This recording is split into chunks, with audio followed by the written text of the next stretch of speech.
Welcome to Late Night Calm. Settle in, let your shoulders drop away from your ears. There is nowhere you need to be tonight and nothing you need to solve. The lamp can stay low, the blanket can stay heavy. All you have to do for the next little while is breathe and listen, and let me carry you slowly somewhere very far away and very long ago. A place of paper walls and rice fields, of mountains wrapped in mist, of a whole world quietly ordered by something so small and so ordinary you would never think to look at it twice. I want to begin with a single measure of rice. Picture it. A wooden container, roughly the size of a large chest or a small bathtub. Fill it with hulled rice, grain after pale grain, until it holds about 180 liters. That is one koku, just that, a volume of rice. By the old reckoning, one koku was understood as roughly the amount of rice it took to feed one grown person for one entire year. 3 bowls a day, give or take, through the cold months and the warm ones, through planting and harvest, through every meal of a single human life across a single turning of the seasons. One person. 1 year.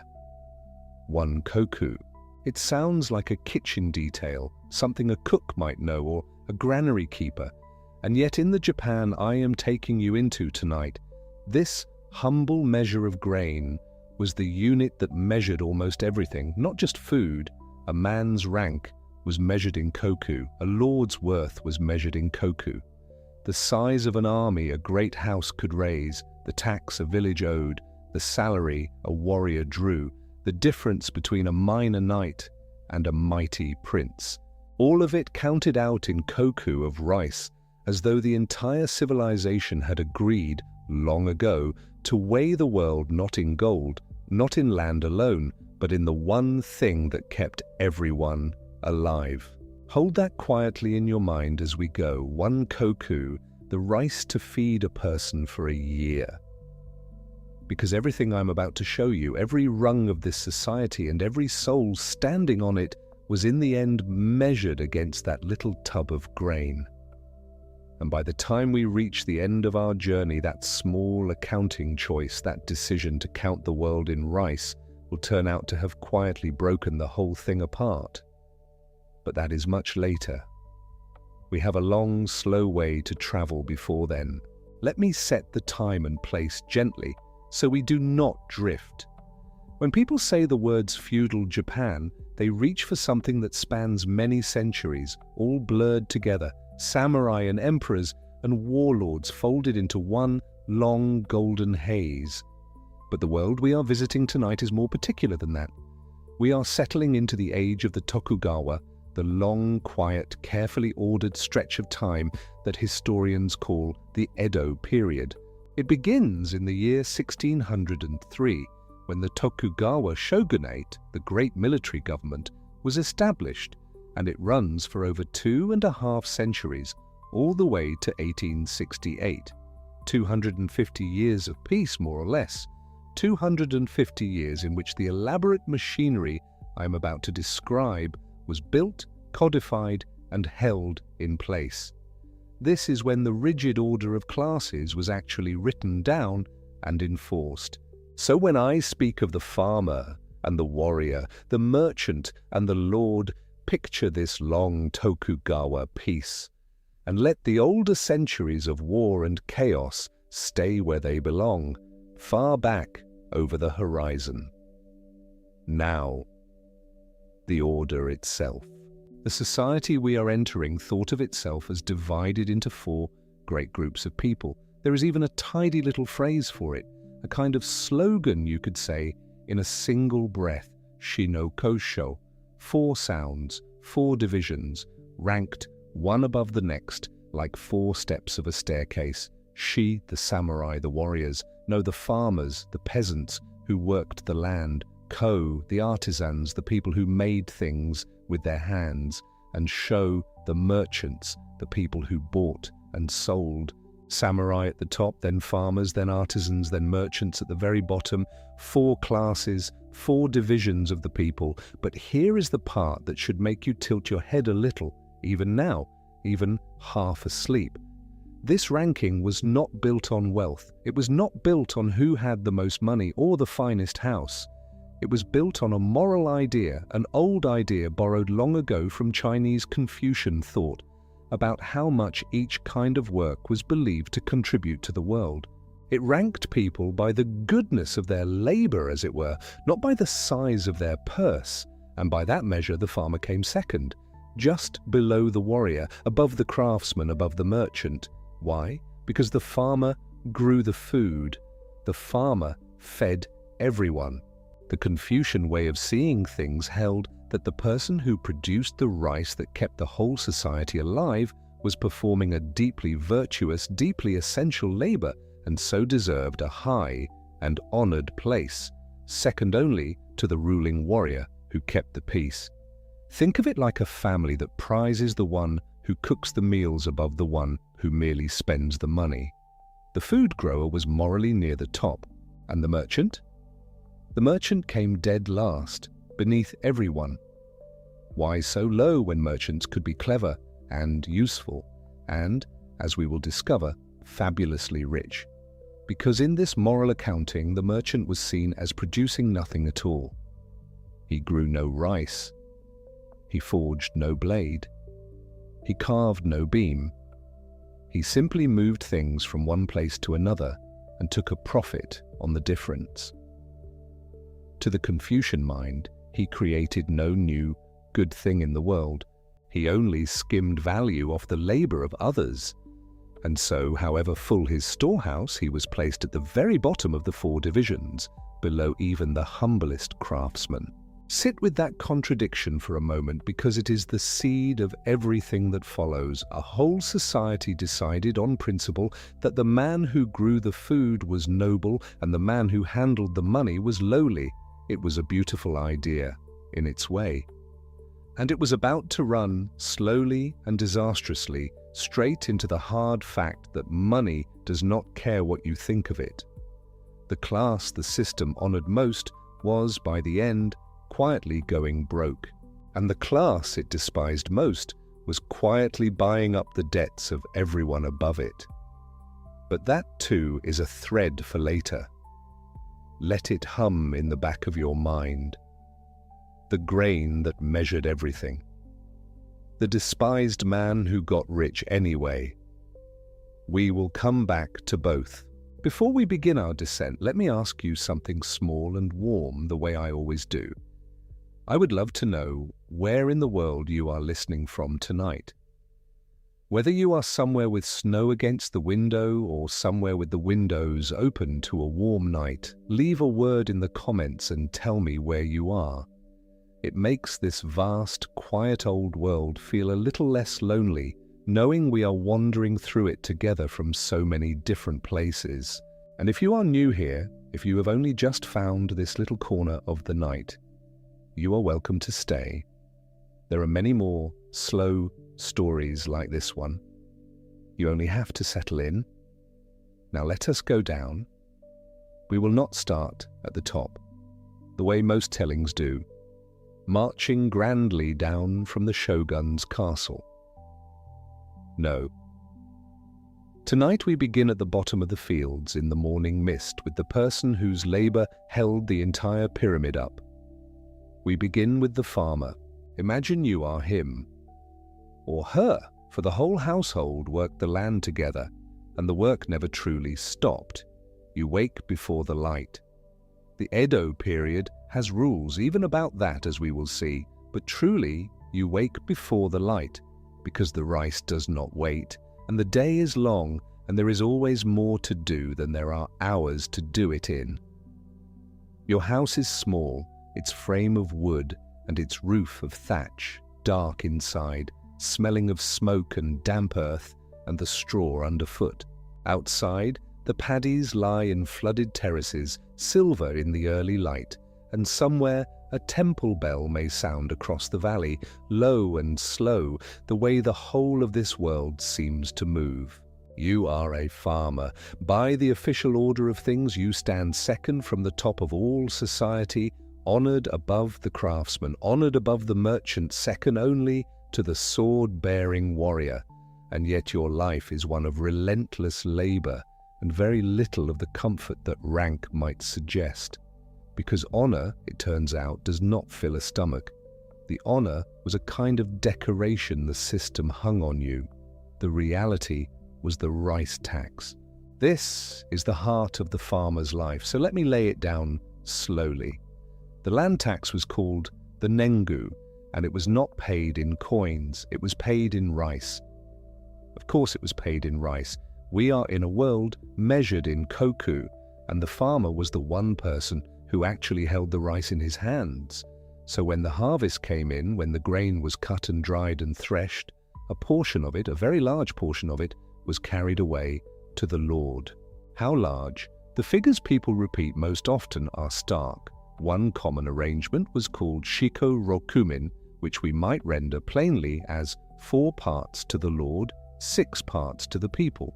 4/10 of everything you grew, gone before you fed a single mouth in your own house. And in some domains, in some harder years and harder places, it ran even steeper to what was called gonin-gumi, the 5/5, half to the Lord and half to the peasant. Half of everything your hands had coaxed out of the mud, gone to the man whose face you might never see. I should say gently, the way an honest guide should, that these numbers varied a great deal from place to place, from year to year, from one lord to another. They are not iron constants. Think of them as the weather of the time rather than the laws of physics. Somewhere between 4/10 and a full half of the harvest, lifted off the top, owed before you owed yourself anything at all. And here is a small, cruel piece of machinery that makes the whole arrangement stranger still. The tax was not laid on you alone, on your household, on your one little plot. It was laid on the village. The whole village together owed the tax as a single body. If your neighbor's field failed, if illness took his harvest, the burden did not simply lift. It pressed instead onto everyone else because the village as a whole still had to make up the Lord's full measure of koku. You were, in a very real sense, responsible for one another, bound together whether you liked your neighbors or not. And the system made sure you felt that bond because it built surveillance right into the fabric of the village. There was an arrangement called the gonin-gumi, the 5-household group. Roughly 5 families bound together into a single small unit, jointly responsible not only for the taxes, but for crimes, for order, for the good behavior of every soul among them. If one household in your 5 fell behind on the rice tax, the other 4 were on the hook for it. If one person among you broke the law, the others were expected to have known, to have watched, to have prevented it, and could share in the trouble. It was mutual responsibility, yes, but it was also mutual watching. 5 families, eyes on one another, day after day, season after season. There was no slipping away unnoticed. The structure of the village itself was a kind of soft net, woven from your own neighbors, and you lived inside it your whole life. And you could not simply leave. This is the next stone in the wall around the farmer's life, and it is worth saying plainly. You were, for all practical purposes, bound to the land. In the year 1643, the government issued an edict with a long and weighty name we can translate as the permanent ban on the sale of farmland. The idea was simple and absolute. Farmland could not be permanently sold off. You could not sell your plot and walk away to seek another life, and a richer farmer could not gradually buy up all the land around him and turn his neighbors into the landless poor. The intent was to keep peasants on their plots, rooted in place, each family fixed to its patch of earth, like the rice itself was fixed in the flooded fields. The land held you, and the law made sure of it. Your grandfather had worked this ground, and your grandchildren would work it too, and the horizon of your life was very largely the horizon you could see from your own doorway. So the farmer was honored in theory, taxed in rice, watched by his neighbors, and bound to the soil. And the rules did not stop at the edge of the field. They reached astonishingly all the way into the bowl on his table and the cloth on his back. There is a famous old document I want to mention here, and I want to be careful and honest about it, the way I would want a guide to be honest with me. It is known as the Keian Proclamation, the Keian no Ofuragaki, traditionally dated to the year 1649. I should tell you that historians genuinely debate how authentic it is, whether it was truly a single decree of that exact year or something assembled and attributed later. So please hold it lightly, not as a settled law carved in stone, but as a vivid window into the spirit of the age, into what the rulers wished the farmer's life to be. Even contested, it tells us something true about the intention behind all those rules. And what an intention it was. The proclamation, as it comes down to us, instructs the peasant in extraordinary, almost suffocating detail on how to live every hour of his life. Rise early, it says. Work late. Do not drink sake, that warm rice wine that might have eased a cold evening. Do not even drink tea, that small comfort. Do not smoke. Do not, the document insists, eat the very rice you grow, the prized white grain that passes through your own hands by the bushel. Eat millet instead, and barley, and the coarser, humbler grains, and wear only cotton or hemp, never silk. Silk was for your betters. The fine soft cloth that you might handle, that might pass through your village on its way to a lord's house, was forbidden to touch your own skin. Your clothes, your drink, your meals, your waking and your sleeping, all of it spelled out from above, all of it bent toward a single purpose, that you should work hard, want little, and hand the surplus upward. Whether or not that exact proclamation was real in every detail, the world it describes was real enough. These kinds of sumptuary rules, rules about what each class could eat and drink and wear, ran all through this society. They were a way of keeping everyone visibly, unmistakably in their place. You could tell a person's station at a glance by the cloth on their back, because the law had made sure of it.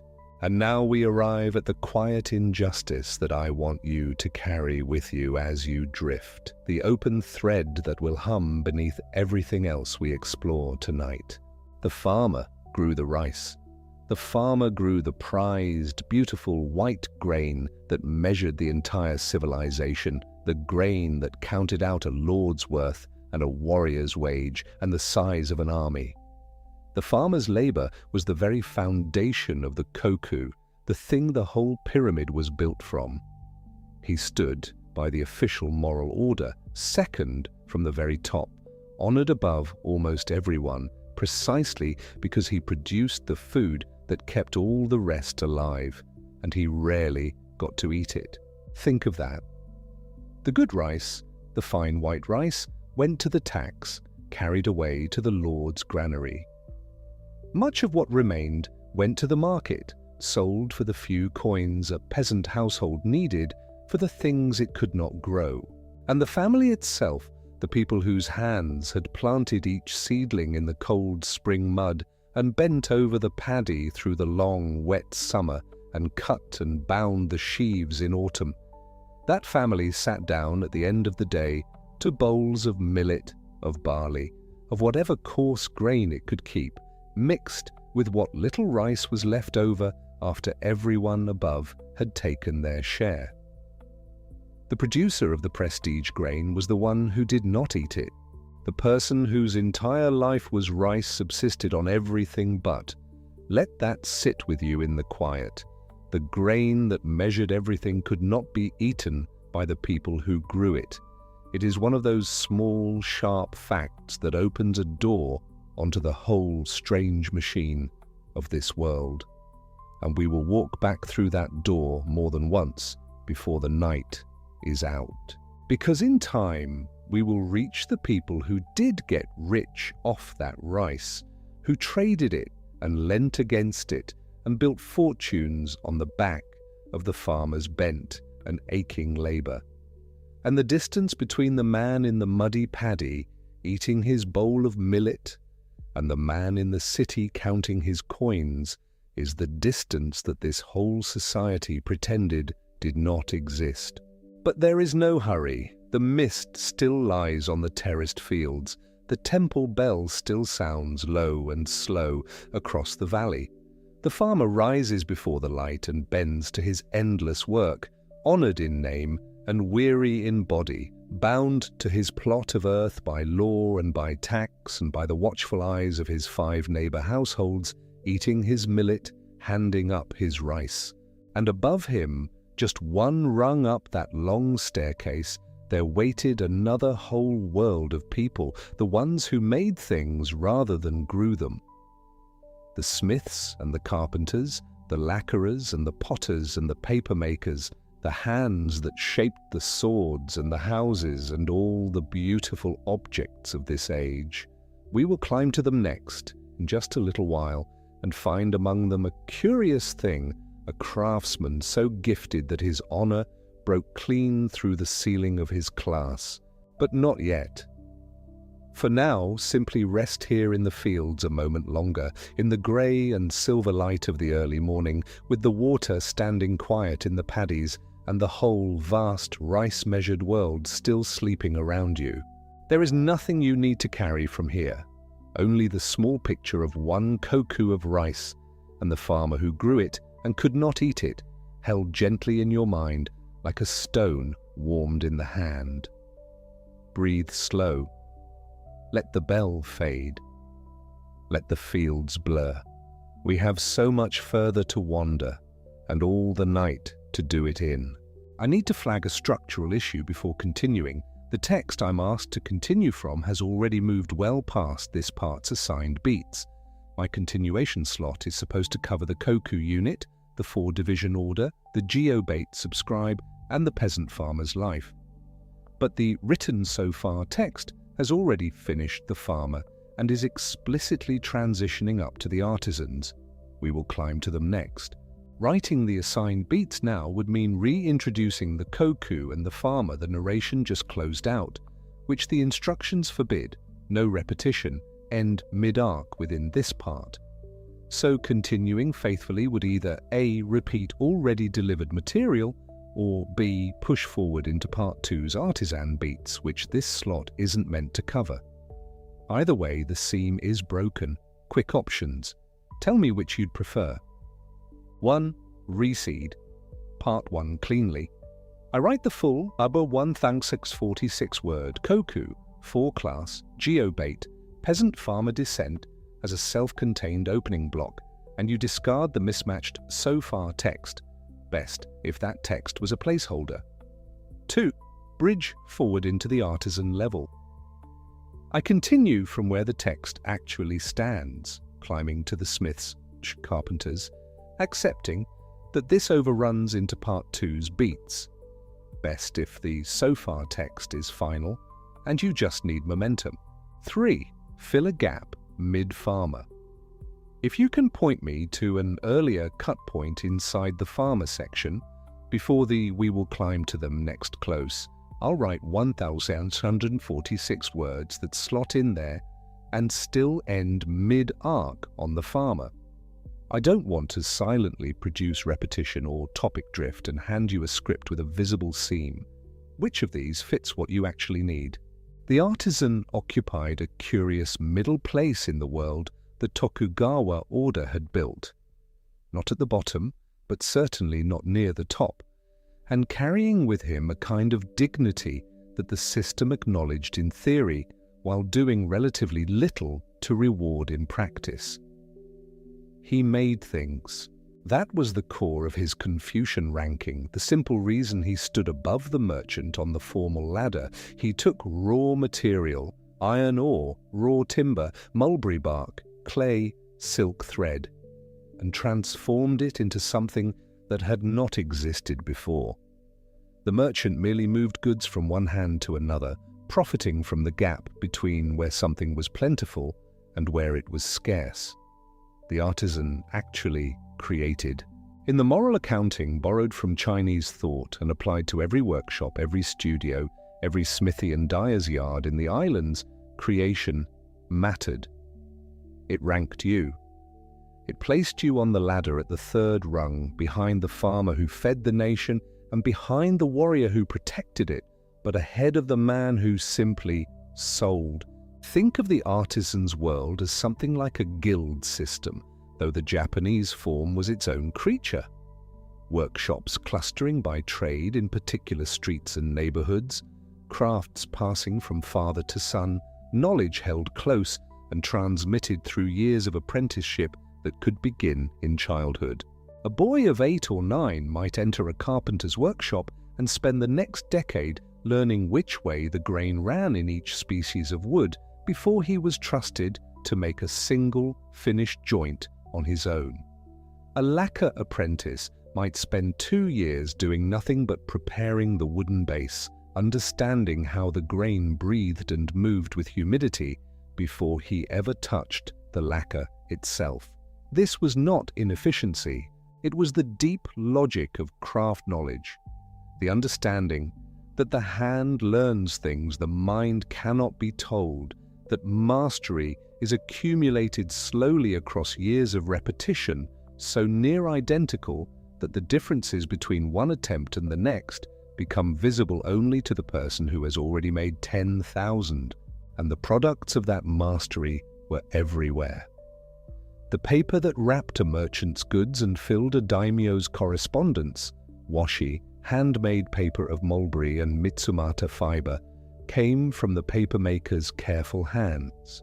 The lacquered bowl from which a samurai's wife drank her morning tea, the smooth and gleaming black surface hiding layers of work almost too painstaking to comprehend, came from the lacquerer who applied coat after coat after coat, letting each dry completely before adding the next, sometimes working through 20 or 30 layers to achieve a surface that looked like still water.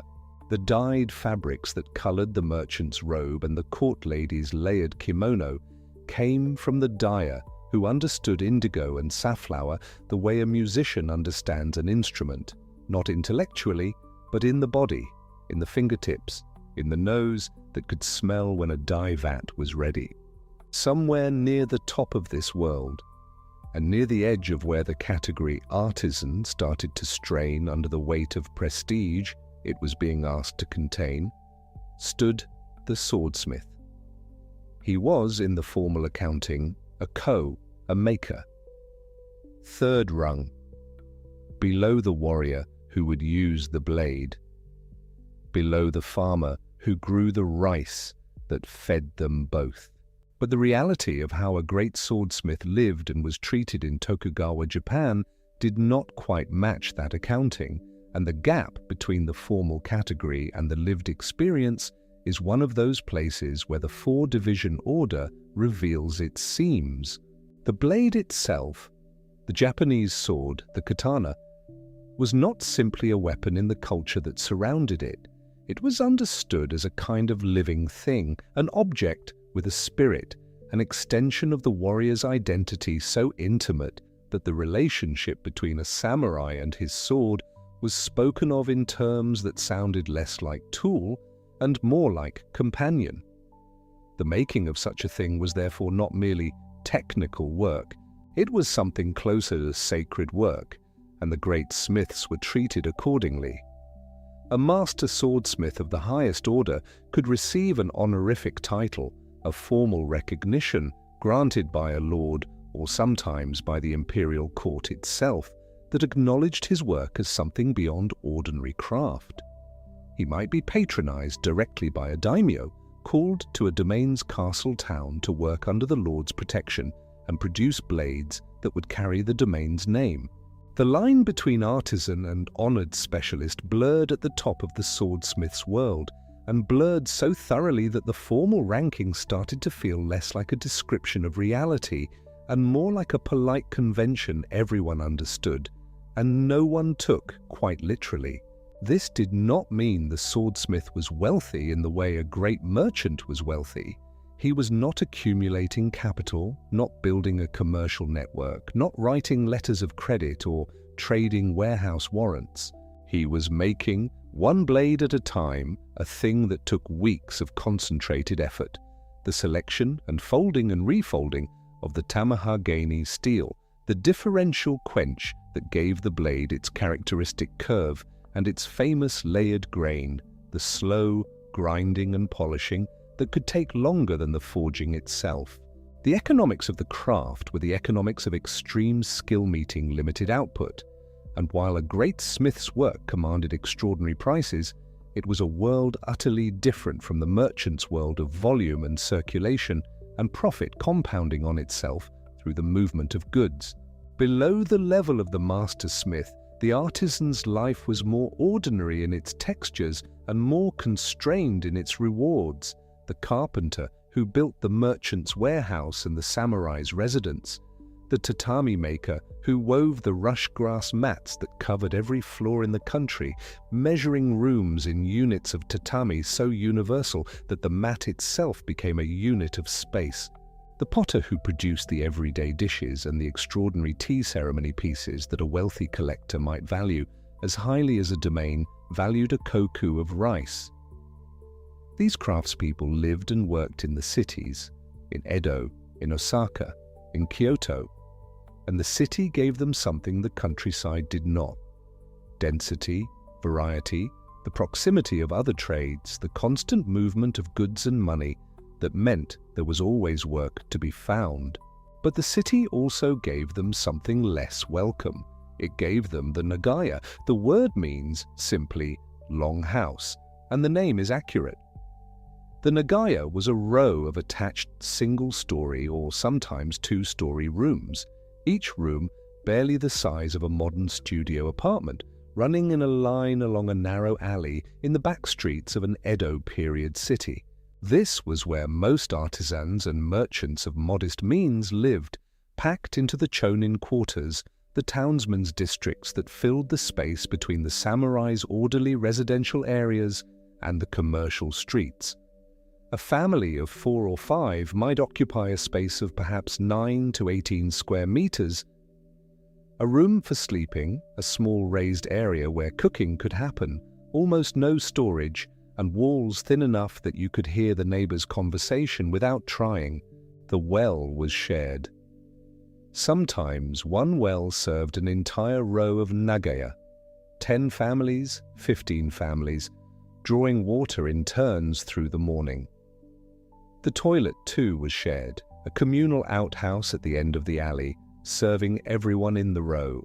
In the dense, fast-growing city of Edo, which by the 18th century had become one of the largest cities in the world, with a population that may have approached 1 million people, the management of waste and water was a constant logistical challenge, and the nagaya was where the friction of that challenge was felt most immediately by the people who lived it.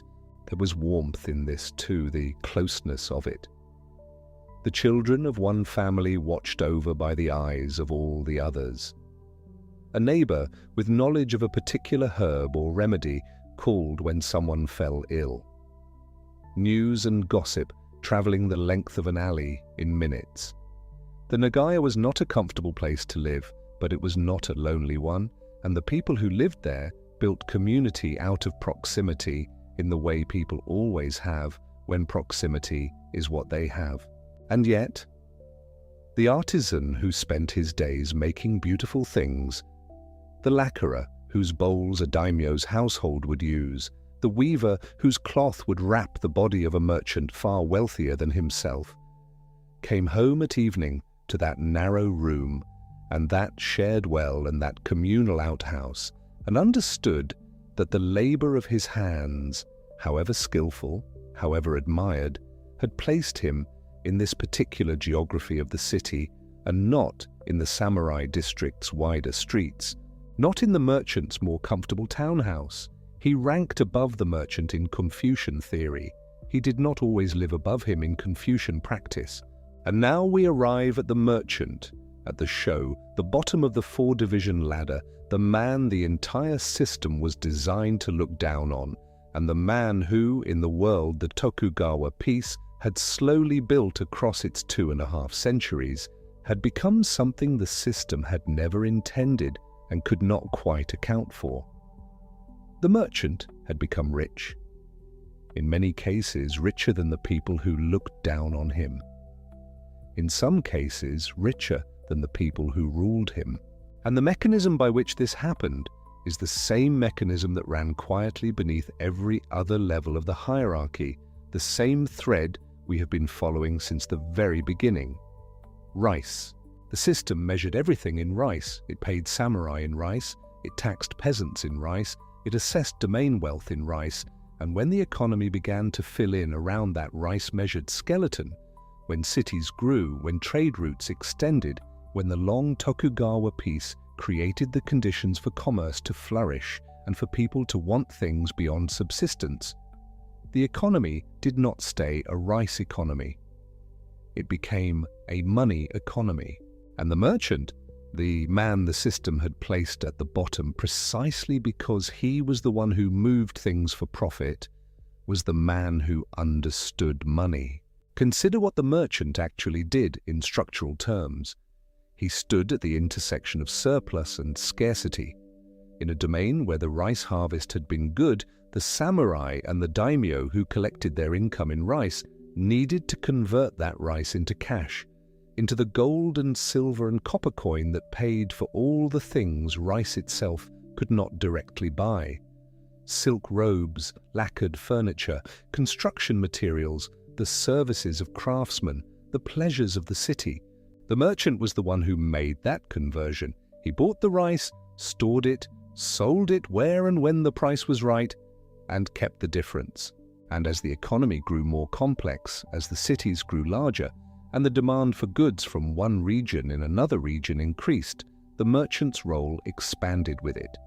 He organized transport, he extended credit, he maintained relationships with producers in one part of the country and with buyers in another, and he managed the flow of information about prices and availability that was itself as valuable as the goods.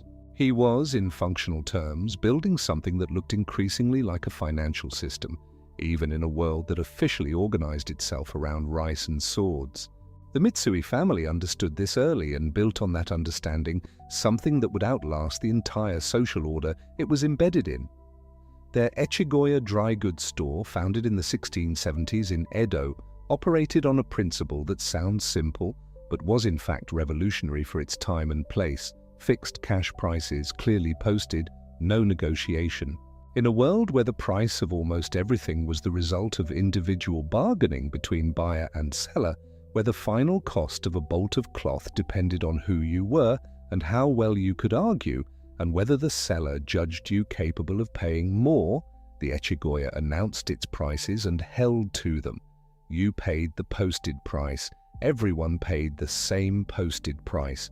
This was not just a commercial strategy. It was a social leveling that the official social order would have found alarming if it had recognized it for what it was. The samurai who came to buy silk and the chonin townsmen who came to buy cotton paid prices determined by the same logic and displayed on the same board. Money in the Echigoya system was the great equalizer in a society built on the premise that people were not equal at all. The store succeeded. It grew.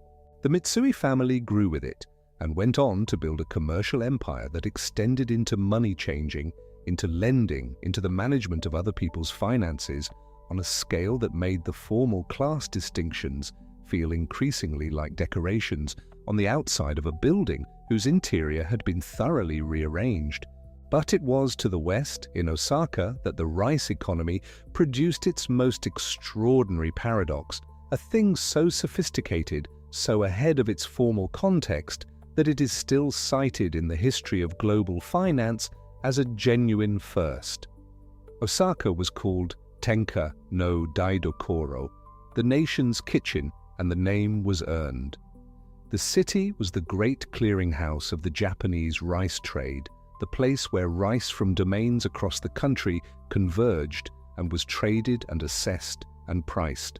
And on a particular street in Osaka, the Dojima district, there stood, from 1730 onward, the Dojima Rice Exchange, What was traded at the Dojima exchange in its mature form was not rice itself, not sacks of actual grain, not bales that could be hefted and smelled and tested for quality.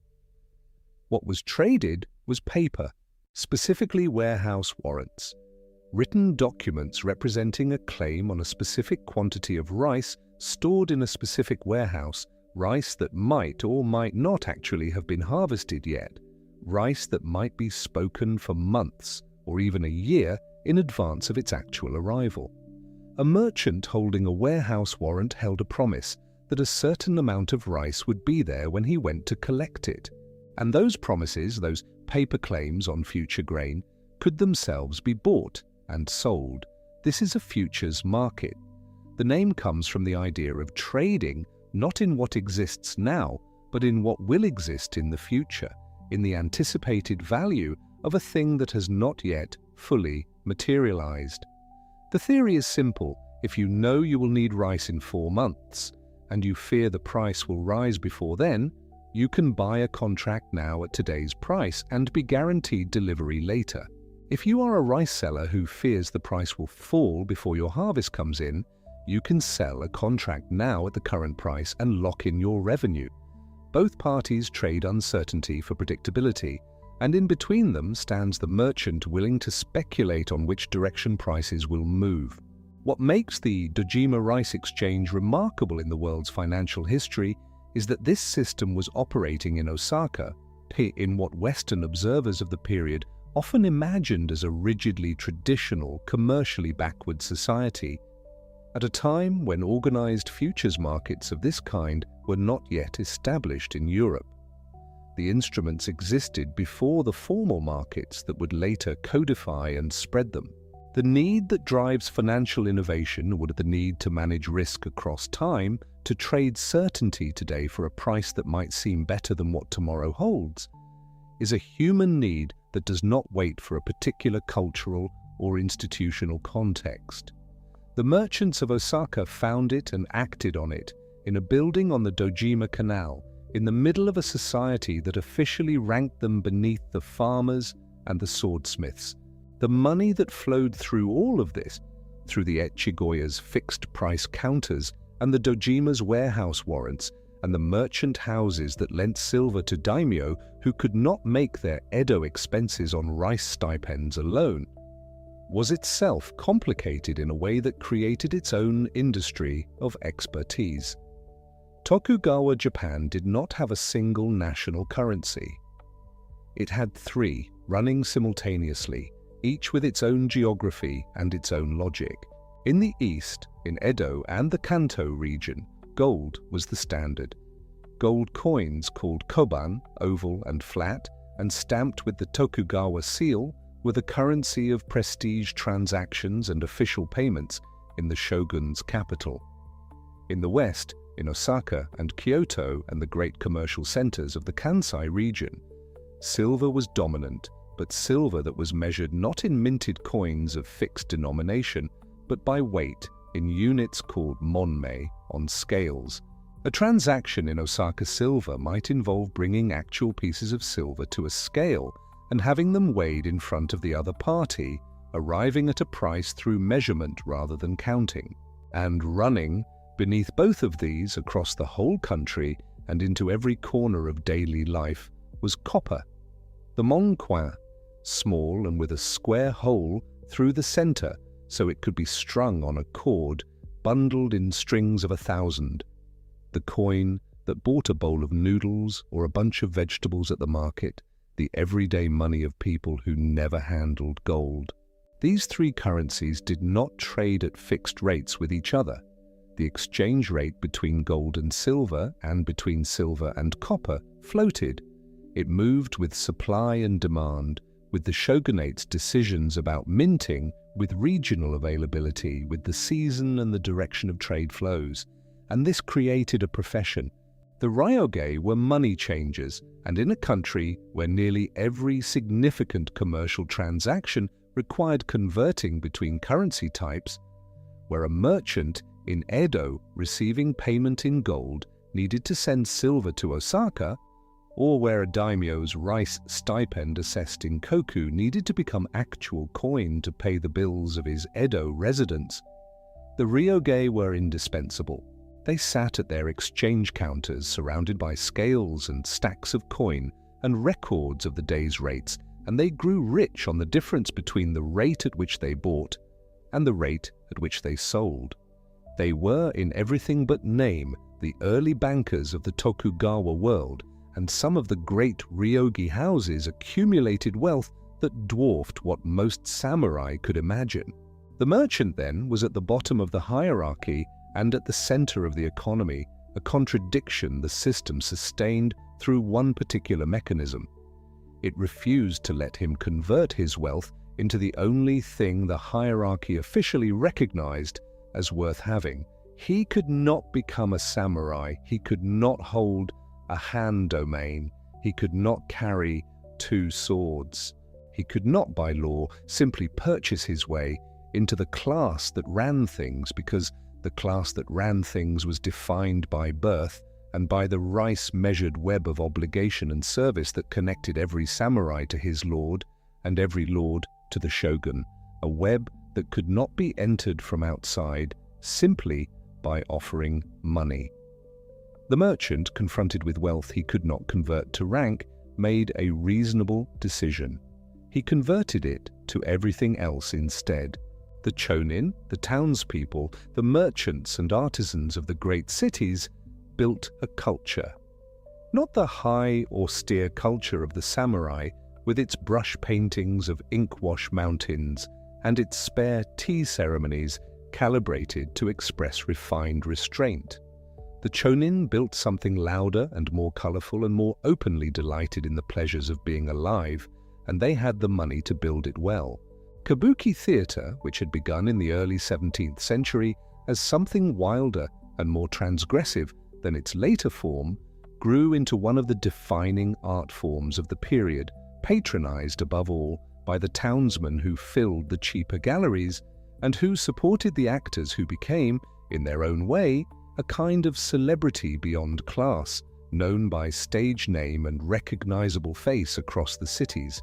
The ukiyo-e woodblock print, the image of the floating world, that wonderful phrase that captured the deliberately impermanent, pleasure-focused world of the city's entertainment districts, was an art form designed for mass production and mass consumption, made possible by the printing technology that could produce hundreds of identical images from a single carved block, sold cheaply enough that a merchant's clerk or an artisan's wife could buy one and pin it to the wall of a Nagaya room. The greatest ukiyo-e artists became famous, their prints collected and cherished, the images of actors and beautiful women and storied landscapes circulating through the cities in a flow of visual culture that the samurai often affected to disdain, even as some of them quietly purchased. And then there was the Yoshiwara. The licensed pleasure quarter of Edo, the Yoshiwara, was a world within the city, a carefully bounded district where the ordinary rules of the social order were suspended in the particular way that only a space designated for licensed transgression can achieve.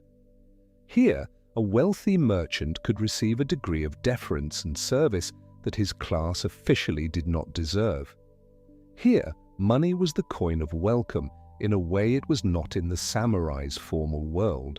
The great courtesans of the Yoshiwara were themselves figures of cultural status, literate, accomplished in music and poetry and the arts of conversation, patrons of the ukiyo-e prints that depicted them, celebrated in a way that moved strangely across the class categories the rest of the city observed. To be known as the patron of a famous courtesan, to have your relationship commemorated in a print that circulated across the city.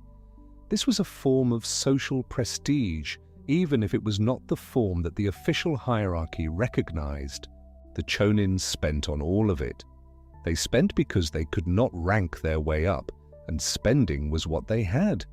They spent on theater tickets and on the elaborate gifts that the complex social rituals of the Yoshiwara demanded.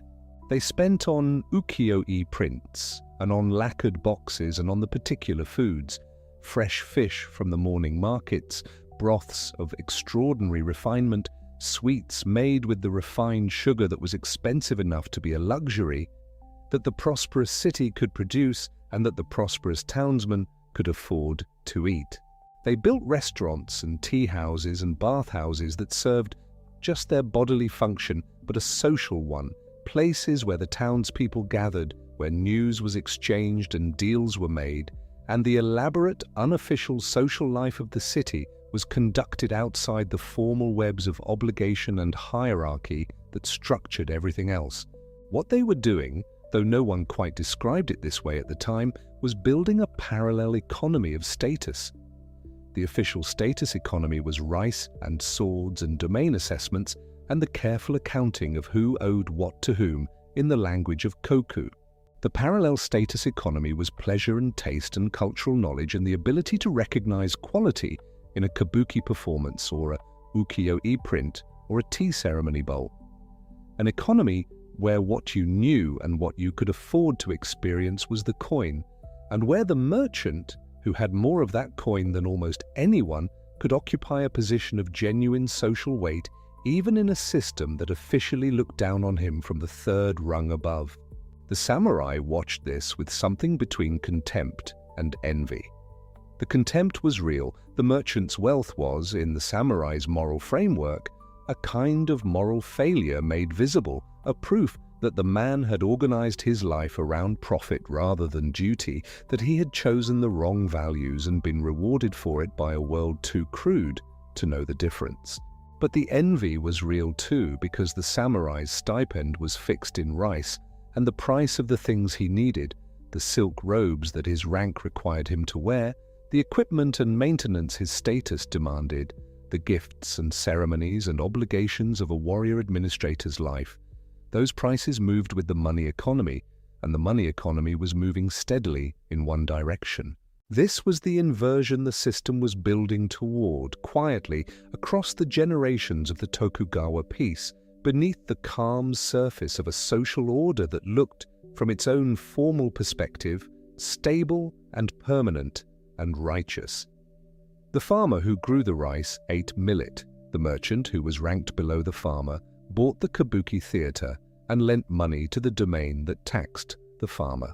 The samurai who ruled them both was slowly, steadily going broke on the very income that made him a samurai, a fixed measure of grain in a world that had discovered and was daily discovering further that grain was not the only measure of things. And the samurai at his writing desk doing the domain's accounts probably understood this better than he wanted to. He was not stupid. He was not blind to the merchant's prosperity or to the gap between his own official prestige and his actual financial position.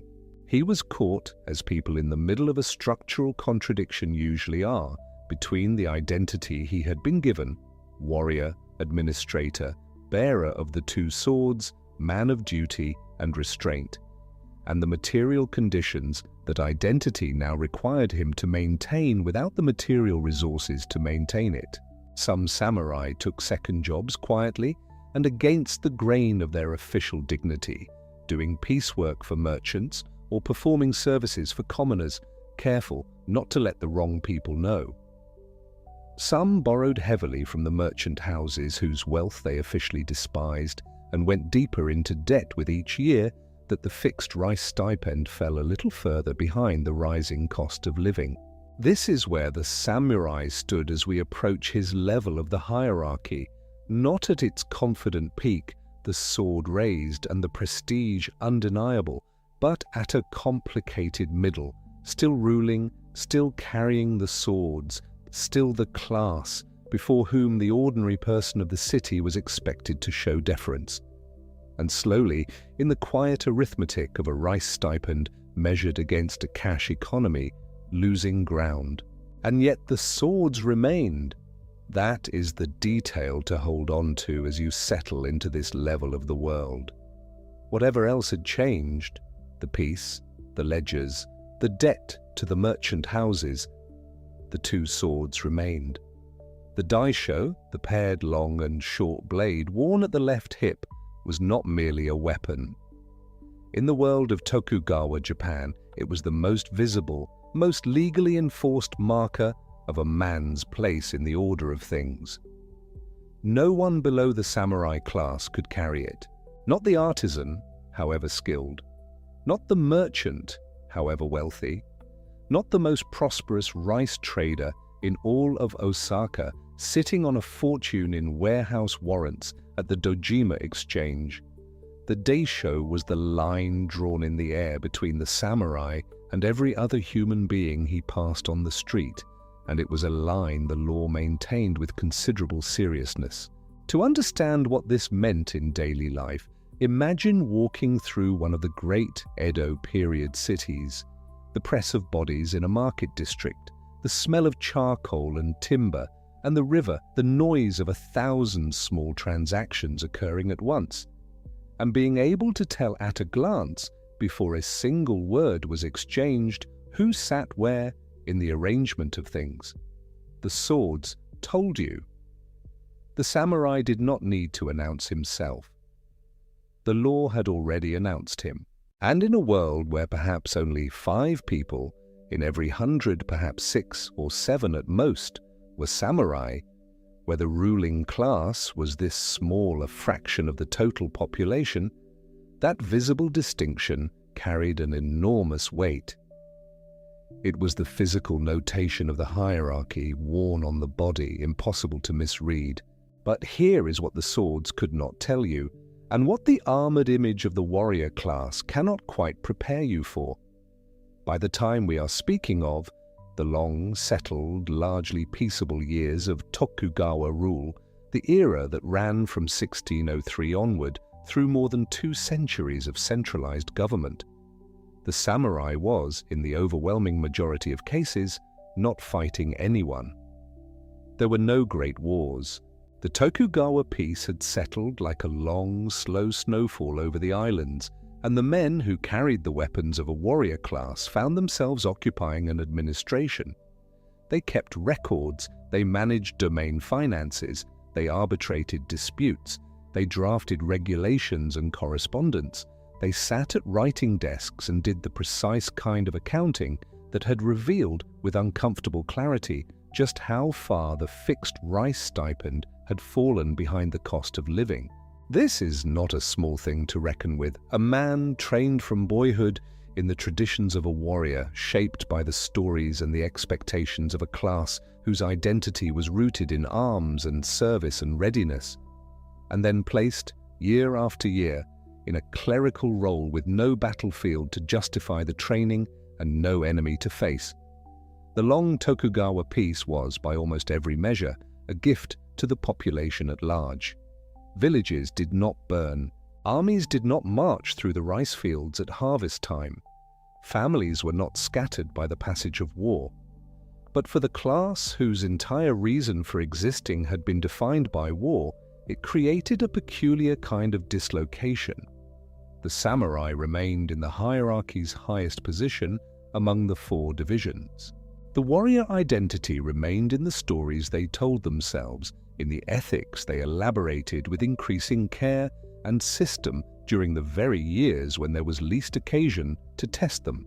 This is partly why Bushido, the way of the warrior, the ethical and philosophical code associated in the popular imagination with the samurai, took its most systematic and articulate form during this period of peace, rather than during the ages of actual warfare.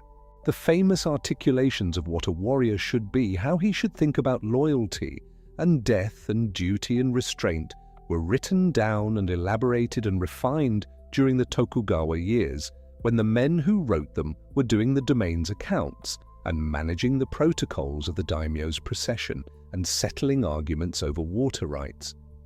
The code was not absent from earlier centuries. The values it expressed were genuinely old. But the codified, written, philosophically developed form of Bushido as a doctrine, the version that could be studied as a text, belonged overwhelmingly to peacetime. And there is something quietly poignant in this, something that the long, unhurried night is a good time to sit with. The most detailed and careful articulations of what it meant to be a warrior were produced by men who would likely never fight a war. The ideal was sharpened at precisely the moment when its edge could not be tested. And the popular modern image, the version crystallized further around Nitobe Inazo's 1900 book on the subject, written in English for a Western audience, and shaping how the world outside Japan came to understand the samurai, belongs to an even later moment, when the samurai class itself had already been formally dissolved, and the writers and thinkers of the Meiji era were looking back at the Edo period from a distance, giving it a shape it perhaps only half possessed in life. This is not to diminish the genuine ethical seriousness of the samurai tradition. It is only to place it accurately in time. To note that the most famous ideal of the sword was articulated in the shelter of peace, and that the men living under it were doing rather different things with their days than the epic image suggests. Now, the question of kiriste gomen, a legal phrase that has generated a great deal of dramatic legend and deserves a careful look in the quieter light of what the sources actually record. The term means, roughly, authority to cut down and leave. The idea it refers to is the legal permission held by samurai to kill a commoner who had committed a grave and direct act of disrespect, and the legend, as it has grown in popular tellings, is that this permission was exercised freely, that any samurai could cut down any commoner for almost any slight and walk away without consequence, because the law had placed the warrior class so far above the common person that the ordinary rules of life and death did not apply between them. The reality, as the historians of the period have carefully documented, was substantially different. The right existed on paper, but it was heavily hedged by legal constraint. A samurai who invoked it was required to justify the killing, to demonstrate that the disrespect had been genuine, grave, and not merely a matter of his own temper or pride. The circumstances were narrowly defined. The aftermath was not simple. A samurai who killed carelessly or without defensible cause could find himself facing legal trouble of his own, and the domain administration, which ran on careful record-keeping and procedural order, was not inclined to treat the death of a commoner as an event entirely outside the law's reach. The popular image of the samurai cutting freely through the civilian population, swords swinging at will, is not what the documents describe. The threat of the blades was real. The legal permission existed, but the exercise of it was constrained, and the constraint was more meaningful than the legend allows. This matters for understanding what daily life actually felt like between the classes. The ordinary person in an Edo period city did show deference to the samurai, did step aside, did lower the eyes and adjust posture when a samurai passed, and did so with the knowledge that the law made this hierarchy real in ways that could have direct physical consequences. The fear was not invented, the inequality was not minor, but the relationship was not quite the lawless dominance the dramatic version suggests. It was a relationship of structured hierarchy, sometimes brutal, sometimes petty, frequently, simply, the unremarked backdrop against which ordinary life occurred, and it was maintained more often by convention and social habit than by the daily exercise of lethal authority.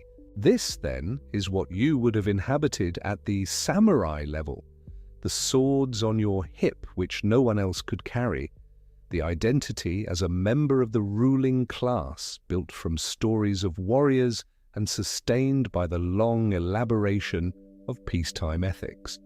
The administrative work that was for most the actual substance of daily life. The fixed rice stipend, measured in koku or in the straw bales called hayo if you were a lower retainer, or in the daily rations called fuchi if you were lower still, that paid your position in a world where prices kept moving upward and the stipend did not move at all. The debt to the merchant houses whose prosperity you officially ranked below your own. the gap between the prestige the system assigned you and the material conditions the system could actually sustain. And somewhere in the understanding of all this, a question that the hierarchy itself did not ask, but that the arithmetic of the era kept forcing onto the surface. What happened to a samurai who lost his place entirely? What happened when the lord died, or the domain was confiscated, or the retainer was dismissed from service for reasons good or bad? What happened when the rice stipend stopped and the swords remained, but the structure that had given them meaning fell away? You became a ronin, and this word deserves a moment of attention because the image it contains is one of the most precise in the whole vocabulary of this world. The kanji for ronin, lang-ren, mean literally wave person, a person of the waves. The image is of something carried by the sea's motion without anchor, without ground beneath it, moving with whatever current happens to be passing. A masterless samurai was a man of the waves, and the name is both beautiful and deeply unsettling because waves move where the water moves, not where the person might choose to go. In the early decades of Tokugawa rule, there were very many such wave men. The consolidation of power that followed the founding of the shogunate in 1603, and especially the early 17th century's aggressive policy of confiscating and reducing domains, taking a han from a daimyo who had displeased the Tokugawa, or reducing its assessed koku in punishment, or simply eliminating a domain when a lord died without an approved heir, threw samurai out of service in very large numbers. When a domain was dissolved, the men who had depended on it for their stipends, their identity, their entire position in the hierarchy, found themselves on the street with their swords and their status, and no income to support either. The government that had declared them a ruling class had, by the logic of its own political management, removed the material basis on which they were supposed to rule. The estimates of how many men the early Tokugawa confiscations produced in this condition are large enough to be striking. Tens of thousands of samurai at various points in the early 17th century found themselves unattached and without stipend. Some found new lords in the competitive market for capable administrators and martial retainers that a period of domain building and consolidation naturally created. Some drifted into the cities, where the skills of a lettered man with administrative training could sometimes find employment in unofficial or semi-official roles.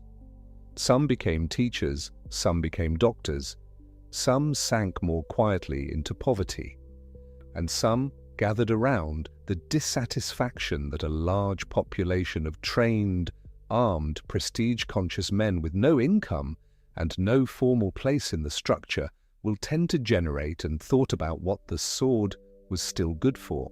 In 1651, this accumulated tension came to a head in what is known as the Heian Uprising, associated with a man named Yui Shosetsu, a military strategist who had gathered around him a network of ronin and discontented men, and who was, according to the documents the shogunate later assembled on the matter, plotting a rebellion against the Tokugawa order. The conspiracy was discovered before it could be executed, and Shosetsu died. Accounts differ on whether he died by his own hand or in the aftermath of capture. The rebellion never happened in the way it had been imagined, but the shogunate read the event carefully. What it saw was a map of its own structural problem, a large class of men with martial training, no income, and a deep grievance about their displacement, gathering in the capital and organizing around their discontent. The wave men were not simply a social inconvenience, they were a potential force. The policy response was a softening, not a sudden or dramatic reversal, but a gradual easing of the most aggressive confiscation practices, the shogunate becoming more willing to approve the succession of a domain to an adopted heir, more careful about the circumstances under which it would eliminate a han entirely. more conscious of the political cost of continuing to produce large numbers of unemployed and angry ronin. The Heian uprising had failed as a military event. But as political pressure, it accomplished something. The policy shift meant fewer domains dissolved, fewer samurai thrown onto the waves, and the ronin population, while never eliminated, at least ceased to grow at the same alarming pace. This is one of the quieter mechanisms of the period, the way that even a failed uprising, if it reveals a structural weakness clearly enough, can move policy without ever deploying force. The Tokugawa order was, among other things, an administration that paid close attention to the signals its own population was sending. And the signal that tens of thousands of masterless, stipendless, sword-carrying men could send was one the shogunate was strongly motivated to hear. But the ronin story that entered the culture most deeply, the one that became not merely a political event, but a kind of national parable about what the samurai's values were actually supposed to mean, that story belongs to the very beginning of the 18th century, and it is known by two names: the Ako incident for the historical event, and Chushingura for the theatrical elaboration that transformed that event into one of the most beloved and repeated stories in all of Japanese culture. The historical core is this. In 1701, a daimyo named Asano Naganori, the lord of the small Ako domain, drew his weapon and attacked a court official named Kira Yoshinaka in the shogun's palace in Edo. The attack occurred inside the palace, which was a grave breach of protocol. Asano wounded Kira but did not kill him. For the offense of drawing a weapon within the palace, Asano was ordered to commit seppuku, the ritual self-killing that was the prescribed end for a samurai condemned to die by his own hand rather than by execution. He did so the same day. His domain was confiscated. His retainers became ronin. Among those retainers were 47 men who refused to accept this outcome as simply the working of the system. Their lord had been punished. The man who had apparently provoked him, Kira, had not. In the world of samurai obligation, as the ethical traditions they had inherited and the peacetime elaborations of Bushido described it, this asymmetry was not merely unfortunate. It was, in some sense, a wrong that demanded a righting. They spent months, nearly 2 years, living as if they had abandoned their purpose, dispersing, taking on the appearance of men who had accepted their displacement, lulling the official surveillance that would naturally be watching to see what 47 armed former retainers might do after their lord's death. And then, on a winter night, in 1703 they gathered. They entered Kira's estate in Edo, they found him, they killed him. They took his head to the grave of Lord Asano, they turned themselves in. The shogunate deliberated. The case was genuinely difficult because the 47 had done what the samurai tradition said a retainer should do, and punishing them for it created one problem, while allowing them to go unpunished created another. In the end, the shogunate ordered them to commit seppuku. They did. The 47 ronin were buried together at the temple of Sengakuji, where Asano's grave was, and where visitors still come today. That is the documented event. It is already a remarkable story on its own terms, a story of loyalty, of patient planning, of the tension between the law of the state and the ethics of the warrior tradition, of men choosing a code's demands over the practical question of what was good for their survival. These tensions were real, the men were real, the event happened. What Chushingura is, the theatrical version that premiered in puppet theatre in 1748 and was almost immediately adapted for kabuki, and that has been staged, filmed, and retold hundreds of times in the centuries since, is an elaboration. Names were changed, partly for political reasons and partly for dramatic ones. Scenes were added, motives were developed and enriched. The relationship between the lord and the official was given a backstory and a texture that may or may not reflect what actually passed between Asano and Kira in the months before the attack. The waiting period was dramatized. The night raid was staged with the full resources of theatrical imagination. The deaths at the end were given the weight of ceremony. What Chushingura added to the historical record was not the event itself, but the emotional architecture around it, the sense that this was not merely a legal and administrative incident, but the definitive expression of what the samurai was supposed to be. Loyalty past death, patience in service of justice, the willingness to sacrifice everything for the correct fulfillment of obligation.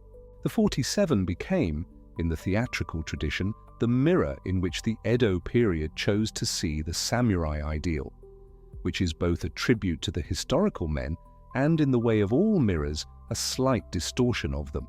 What the story also does, and this is worth noticing from the cool distance of the night as the theatre's emotion settles, is reveal the tension that was always built into the samurai's position in the Tokugawa order.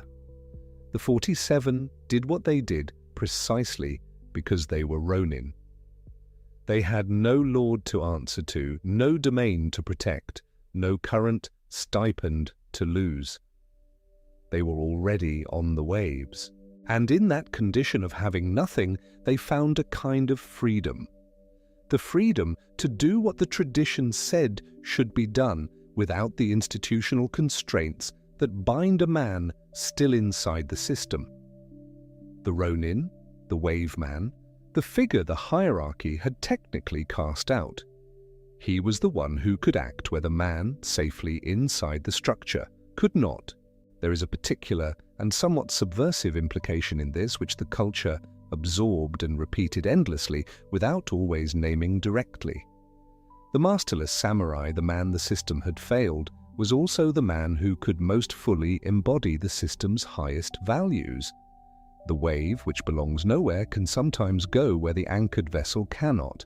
And in the long, quiet evenings of the Edo period, this was the story that the kabuki theatres staged to full houses.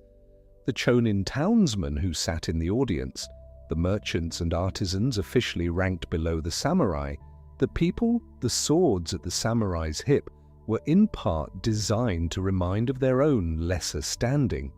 They watched this story and felt it. They wept at it, by all accounts. They made it one of the most beloved entertainments in the whole repertoire. Whether they felt the irony of weeping for the ideal of a class that ranked them beneath it, that question the historical record does not answer with quite enough precision. But they kept watching. The story kept running, and somewhere in the theatre's dim light, with the smell of candles and the sound of the shamisen, the elaborate architecture of the four-class world and the rice-measured hierarchy and the fixed stipends and the debts to the merchant houses, all of this receded for a moment into the simpler and more satisfying world of a loyalty that asked nothing of economics. The ronin drifted through this world as a kind of living question, not quite outside the samurai class. The swords, the training, the family name remained, and not quite inside it either, because the stipend and the lord and the formal place in the domain administration were gone. Some ronin made lives as teachers of martial arts, passing on the physical discipline of their training in the schools and dojos that multiplied through the Edo period. Some attached themselves informally to merchant houses, providing a kind of security or prestige in exchange for support. Some made their peace with the administrative work available to a lettered man outside the formal domain structure, working as clerks or advisors in the margins of the official economy, and some simply drifted, moving between city and countryside, carrying the identity of the warrior and the material condition of a man with no fixed income, living on the edge of the hierarchy they technically still belong to. This drifting quality, this condition of being between worlds, too elevated to descend easily into the artisan or merchant life, and too displaced to exercise the authority the samurai rank implied, produced, across the Edo period, a recurring figure in the literature and theatre and art of the time, the wandering warrior, the man out of place, the competent, dangerous, morally serious person to whom the structure has been unkind and who is trying to find, in a world of fixed roles and rigid categories, a way to live that honors both what he is and what he can actually do. The figure had a particular emotional resonance in a society where social position was formally fixed from birth and movement between the classes was officially impossible. The Ronin was proof that the fixity was not quite total, that the waves did exist, that a man could be cast loose from the hierarchy without entirely leaving it. And the culture returned to this figure again and again because it addressed something the official account of the world could not quite accommodate. To be a samurai of the Edo period, inside the system, carrying the swords, doing the administrative work, managing the gap between the stipend's purchasing power and the cost of maintaining the life the class required, was to live in a particular kind of disciplined negotiation. With the identity you had been given, with the values you had been trained to hold, with the material conditions that had quietly shifted beneath you while the formal structure insisted that nothing had changed. The rice stipend measured your rank in a world that had increasingly found other measures. The daisho at your hip announced your place in a hierarchy whose internal economics was slowly inverting. The Confucian order said you sat above the merchant. The account books of the domain said you owed him money, and the 47 Ronin, performing their act of loyalty in the winter of 1703, stepping outside the functioning system to do what the system's own values said should be done, they became famous not in spite of their displacement, but because of it. The wave men, the men the structure had released, were the ones who could act. And the culture understood this, even if it could not say it plainly, and made their story the national story of what the samurai was supposed to mean. The swords at the hip remained, the rank remained, the proud and careful bearing, the administrative competence, the peacetime ethics elaborated across the long Tokugawa decades, these remained. But the world they were designed for had been gradually replaced through 2 centuries of careful Tokugawa stability by a different world, one measured in currencies that floated against each other, in paper rice receipts traded in Osaka, in the debt arrangements between samurai households and the merchant houses they officially outranked. A world where the fixed measure of grain that had ordered everything was ceasing to be adequate to the task of ordering it. This is where the samurai level of the hierarchy sat. Still at the top of the 4 divisions, still the class before which all other classes showed deference, still the bearers of the only privilege that could not be bought or earned by any other means. And quietly, in the arithmetic that the domain's accountants were doing every season, slowly losing the material ground on which the whole proud position stood, the waves in the end moved through this level too.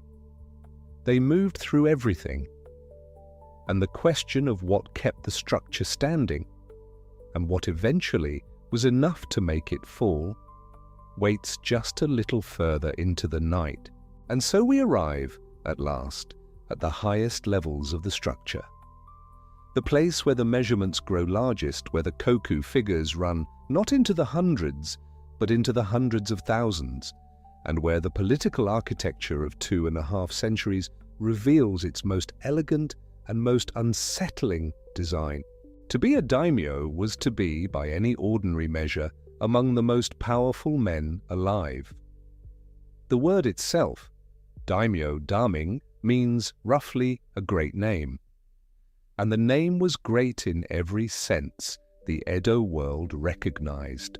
A domain of 10,000 koku was the threshold, the floor beneath which a man was merely a wealthy samurai, and above which he became something qualitatively different, a lord, a sovereign within his own territory, the kind of figure who had retainers and administrators and storehouses and, In the earlier centuries before the Tokugawa peace, his own small army.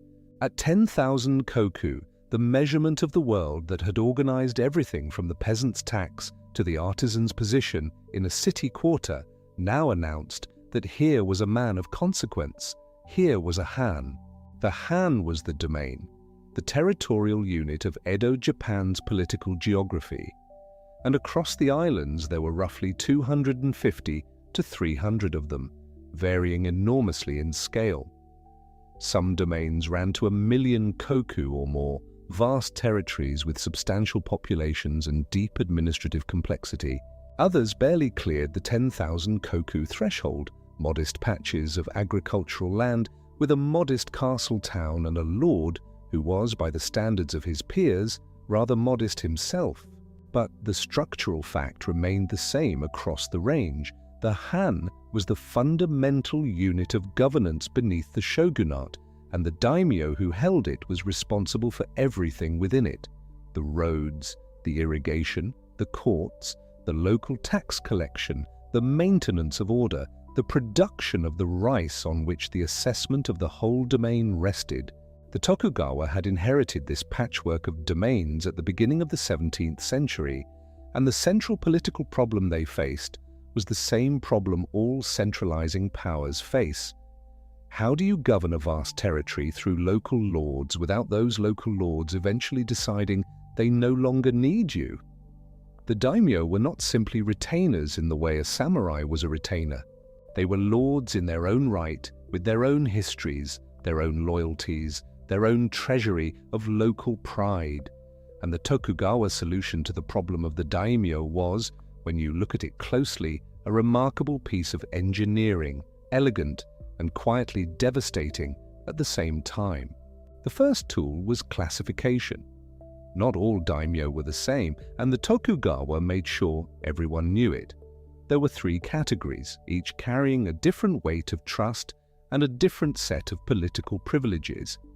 The shinpan were the collateral houses, daimyo drawn from branches of the Tokugawa family itself, close kin who had been given domains in key positions around the country. They were the extended family, the blood-bound inner circle. The Feudai were the hereditary vassals, lords whose ancestors had been loyal to the Tokugawa before Tokugawa power was absolute, families who had stood with Ieyasu in the years before 1603 and were now rewarded with strategic domains and the right to hold high office within the bakufu. The senior administrative positions in Edo, the roju, the senior councillors who managed the shogunate's daily business, were drawn from the Feudai. They were trusted because their loyalty was old and had been tested. And then there were the Tozama, the outside lords. These were the daimyo whose ancestors had either been rivals, enemies, or merely neutral at the moment when Tokugawa authority was established, lords who had been defeated or who had submitted or who had simply been on the wrong side of history and were now living with the consequences. The Tozama were often among the largest domains in Japan. The Shimazu of Satsuma in the south, the Maeda of Kaga in the north, the Mori in the west. These were enormous territories, rich in koku, with long histories and proud traditions. And it was precisely because they were large and proud that the Tokugawa kept them at arm's length, assigned to distant domains, excluded from the key administrative offices in Edo, watched carefully. The geography of Tokugawa Trust was a map you could almost draw by looking at where the Tozama lands were positioned, far from the center at the edges of the archipelago, where the distance itself was a kind of management. But classification alone was not enough. Classification told you who was a friend in principle. It said nothing about what a friend might do if he became powerful enough or frustrated enough, or if he happened to accumulate the kind of military and financial capacity that made principle feel negotiable. And so the Tokugawa devised something else, something that would become, over the 2.5 centuries of the bakufu, one of the most distinctive features of Japanese political life, and one of the most expensive burdens any ruling class in history has ever been made to carry. Sankin-kotai. Alternate attendance. The name is straightforward enough. The practice it describes was anything but simple, and the implications it carried ran through every corner of the Edo economy and society. The system was formalized and regularized in the 1630s, though its roots were older than that. The requirement in its mature form was this: every daimyo would spend alternating years in the capital, Edo, and in his home domain. 1 year in Edo, 1 year at home, and then back again, year after year, for the duration of his rule. And while he was in his home domain, something remained in Edo that made his return to the capital a matter not of choice, but of necessity. His wife, his heirs, his family housed in the domain's Edo mansion in the city of the shogun, unable to leave without permission. The word for what this arrangement produced is hostage, though the system was careful never to use it. The wives and children of the daimyo were not officially prisoners. They lived in relative comfort in substantial residences. They participated in the social life of the capital to a degree, but they were there and they did not leave, and the daimyo who was in his domain knew that the most important people in his life were in the shogun's city, a reminder, as present as a hand on the shoulder, of where his loyalty was expected to sit. This was the political genius of sankin-kotai, and it was genuine genius, though of a cold kind. By keeping the daimyo perpetually in motion, a year in Edo, a year in the Han, a year in Edo again, and by keeping his family permanently in one place, the Tokugawa created a system in which rebellion was structurally difficult in ways that went beyond simple deterrence. To rebel, a daimyo would have to abandon his family or somehow extract them from the capital without the shogunate's knowledge, and then somehow mount a military campaign against the most powerful political entity in Japan from a domain that had been carefully managed to ensure it could not easily do so. The logistics alone were nearly prohibitive, and the emotional calculation, leaving a wife, leaving children, knowing what the bakufu would do in response, added a weight that even the most aggrieved lord would have to consider carefully. But sankin-kotai's other effect, the one that tied it so directly to the koku-measured economy we have been following all this way through the night, was financial. The cost of alternate attendance was, by any reasonable measure, ruinous. Not ruinous enough to destroy the daimyo, the system was calibrated too carefully for that, but ruinous enough to keep him permanently short of the surplus that might otherwise fund something dangerous. Consider what sankin-kotai required.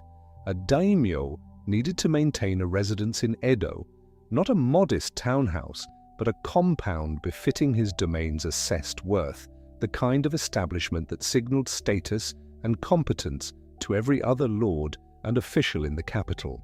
He also needed to maintain his home castle and the administrative center of his domain. 2 full establishments, one of which he was perpetually staffing and paying for without himself being present. The staff alone, the retainers, the administrators, the domestic servants, the guards, represented a continuous drain on the domain's treasury, regardless of whether the lord happened to be in residence. And then there were the processions, the daimyo gyoretsu, the great processions of the daimyo traveling between their domains and the capital, were among the most spectacular public spectacles of the Edo period. Moving along the great highways, the Tokaido that traced the eastern coast, the Nakasendo that cut through the interior mountains, the processions of a major daimyo might stretch for hundreds of retainers, sometimes more. Servants, officials, guards, attendants, the palanquins of the lord himself, the cases carrying his ceremonial equipment, the banners announcing his house. Commoners on the road were required to make way, to bow, to observe the deference the hierarchy demanded. And the processions were not optional, not modest, not improvised. They were performances of status, and the size and grandeur of a lord's procession communicated his domain's power as clearly as his kokudaka. To travel in a manner unworthy of his assessment would itself be a kind of political statement, and not a safe one. The processions needed lodging along the road, the major highway towns, the post stations, that had developed specifically to serve the constant back-and-forth traffic of the sankin-kotai system, built their entire economies around it. The inns, the carriers, the horse handlers, the food vendors, the money changers who could convert a domain's regional currency into something usable in the next prefecture. All of this infrastructure grew and thrived because the daimyo processions were the reliable commerce of the road. Sankin-kotai drained the lords and fed everyone they passed through. Historians have estimated that the system consumed somewhere between a quarter and a half of a domain's total annual revenue. The range varies by domain size, by distance from Edo, by the level of ceremony the lord maintained. But the principle was consistent. Alternate attendance was expensive by design, and the design was the point.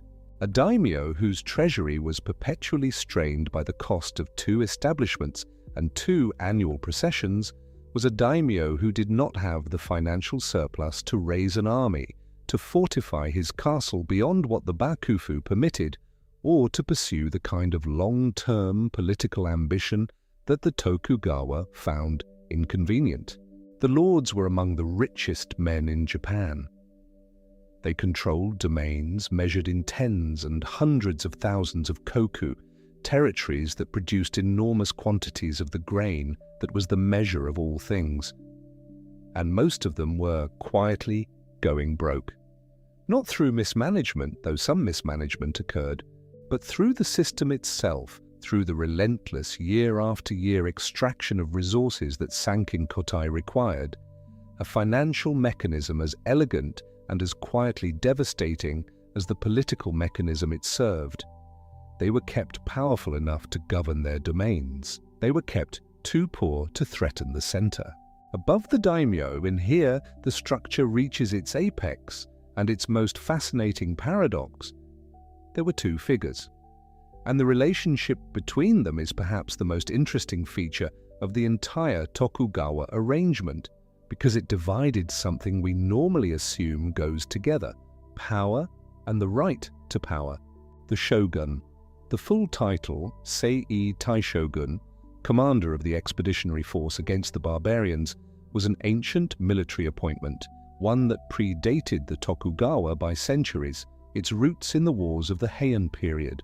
By the time Tokugawa Ieyasu received the appointment in 1603 and established his bakufu in Edo, the title had long since shed its original military specificity and had become something else: the designation of the supreme military authority in the realm, the man who held real power, the figure whose government, the bakufu, literally the tent government, a military headquarters rather than a court, actually administered Japan.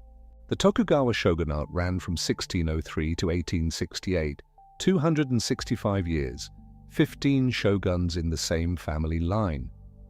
In terms of stable governance over a complex territory, it is one of the longer-running political arrangements in recorded history, and it achieved something that most historians of the period regard as remarkable: 2.5 centuries of relative internal peace across a country that had spent the preceding century and a half in nearly continuous civil war. The mechanisms we have been examining throughout this night, the koku measurement, the class hierarchy, the gonin-gumi village surveillance, the sankin-kotai drain on the lords, were part of what made that peace possible. An extraordinarily engineered social order, tight enough to prevent the chaos of the Sengoku period from returning, careful enough to leave each level of the hierarchy just enough to live within its role. The shogun sat at the top of this order. The tenryo, the directly administered shogunal lands, represented the largest single territorial holding in Japan, a substantial portion of the country's most productive agricultural land concentrated under direct bakufu control. The The revenues flowing from these lands, combined with the strategic dominance of the key cities and the major mines and harbors, gave the Tokugawa shogunate a material base that no single daimyo or even coalition of daimyo could easily match. Power in the Edo world flowed from koku, and the shogun controlled the most koku. And yet there was someone above the shogun in the formal order of things. Someone to whom the shogun himself was, in official protocol, a subordinate. Someone whose name carried a weight that the shogun's name, for all its practical authority, formally could not match. The emperor. The Tenno. The Emperor of Japan was, and in the constitutional sense remains, though in an entirely different framework, the sacred sovereign, the source of legitimacy from which all authority in the realm theoretically flowed. The appointment of the shogun was formally an imperial act. The emperor in Kyoto granted the title Sei-ai Taishogun. Without that grant, the Tokugawa claim to authority lacked its ritual foundation, and in a society as attentive to hierarchy and precedent as the Edo order was, the ritual foundation mattered. But the emperor in Kyoto lived in a condition that makes the samurai's fixed stipend poverty look comfortable by comparison. The imperial court, the kuga, the court nobility who had surrounded the throne for centuries, occupied the ancient capital, Kyoto, in a world carefully maintained at a distance from real power. The kuge shohato, the laws governing the court nobility, circumscribed what the emperor and his court could do, whom they could appoint, how they could conduct themselves, even how they could spend their time. Scholarship, poetry, religious ceremony, the cultivation of classical arts. These were the proper occupations of the court, as defined by regulations that the bakufu had written and the bakufu enforced. The emperor was caged in culture. The material reality of the imperial court was similarly constrained. The income allocated to the throne and the kuge was, by the standards of the great daimyo, modest. The emperor did not command the revenues of a major han. He did not have retainers on the scale of the outer lords, or the administrative machinery of the bakufu, or the capacity to make the political and military decisions that governed the daily life of anyone beyond his own court. He had the prestige. He had the sacred weight of an institution that stretched back, in Japanese understanding, to the divine origins of the islands themselves. He had a legitimacy so deep that even the Tokugawa, who held every practical lever of power, needed his endorsement to make their authority complete. Power and prestige had been split, and split deliberately between two cities that were separated by several days' travel on the Tokaido Road.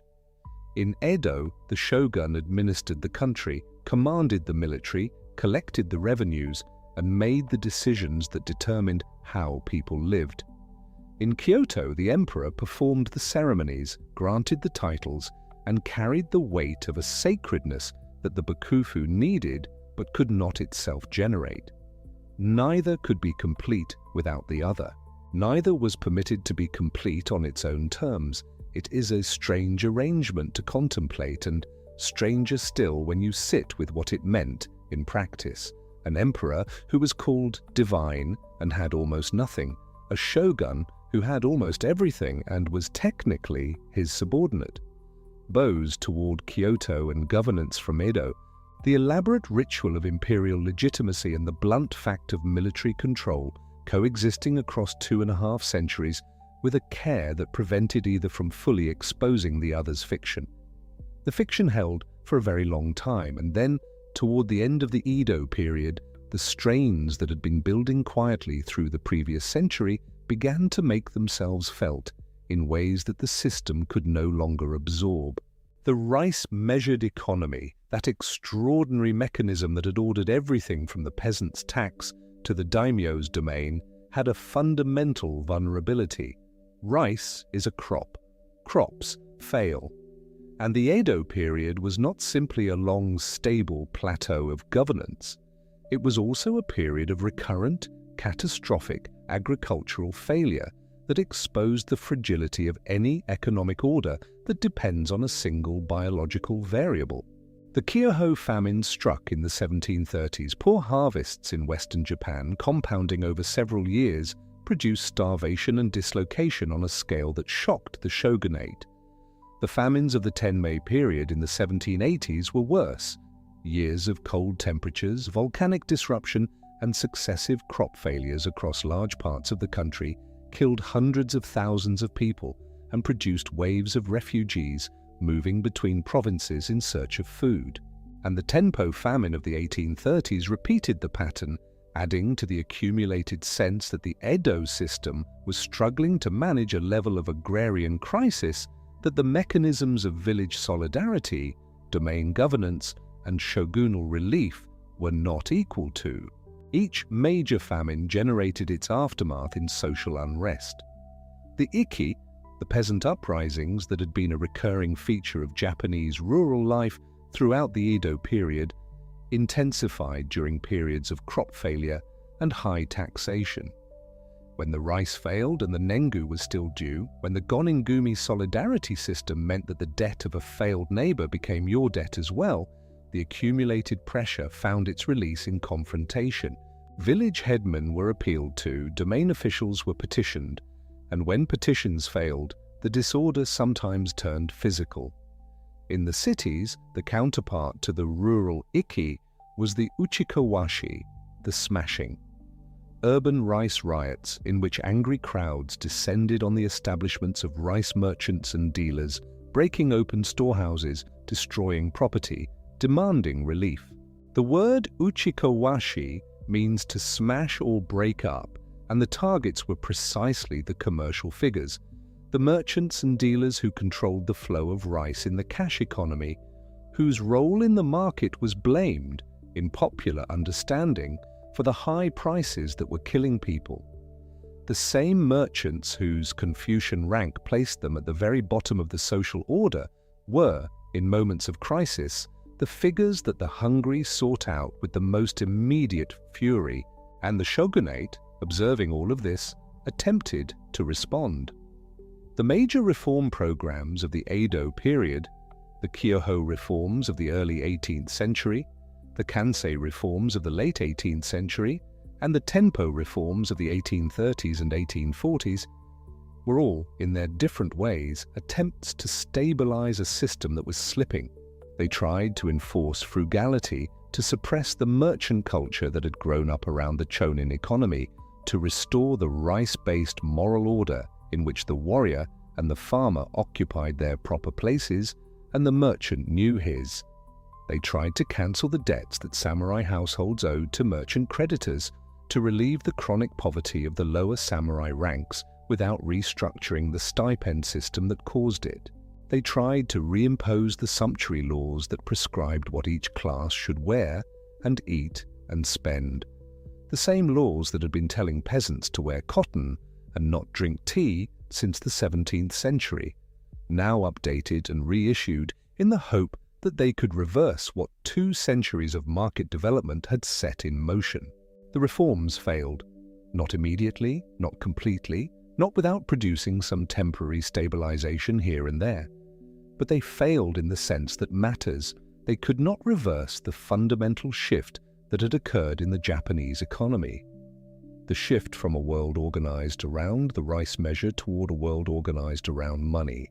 The koku had been a brilliant accounting device for a system in which land produced rice, rice paid for everything, and the relationships between production, taxation, governance, and military obligation could all be denominated in the same unit. But it assumed a stable world. It assumed that the measure of things would remain the measure of things. And the market had quietly and persistently, over 2 centuries of peace and growing commercial complexity, made that assumption untenable. The currency debasement is one of the clearest symptoms of the underlying stress. The shogunate, facing fiscal pressure, repeatedly reminted the coinage, reducing the gold or silver content of the coins while maintaining their face value, a maneuver as old as state finance and as reliably damaging. Inflation followed, as it always does, and inflation meant that the fixed rice stipend of a samurai, already losing purchasing power to the general rise of a cash economy, lost additional value with each round of debasement.